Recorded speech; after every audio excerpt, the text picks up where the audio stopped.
Les os sont extrêmement gorgés de sang. C'est des os vivants et non pas des os secs. Et les os vivants dans un corps vivant ne sont pas blancs mais rouges rosés. Plein de sang de vie. Donc je vous propose, en lien avec les intériorisations dans le bassin qui sont proposées comme base pour entrer dans les pratiques corporelles à partir du début du module 1, je vous propose un petit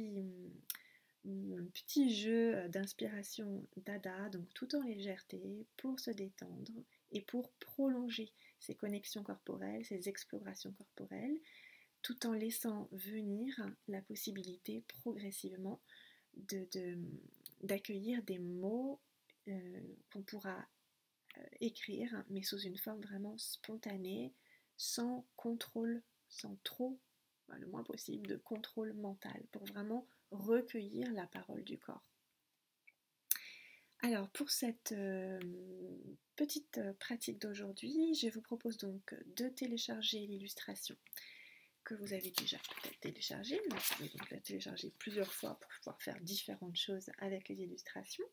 Donc l'illustration c'est celle-ci, le bassin osseux. Je vous propose d'utiliser un carnet, votre carnet ou votre cahier. En fait, moi j'aime beaucoup travailler dans les cahiers, mais vous pouvez bien sûr travailler dans un classeur ou sur des feuilles vierges, ça c'est votre choix. Si vous utilisez un cahier, que vous avez envie d'introduire ça dans le cahier, donc il vous faudra une paire de ciseaux, un bâton de colle, et puis un crayon de couleur rouge, un crayon de couleur tout bête, de couleur rouge, et éventuellement un crayon ou plusieurs crayons de différentes couleurs pour la petite phase d'écriture de la fin. Si vous souhaitez utiliser plusieurs couleurs de crayon, c'est tout à fait possible.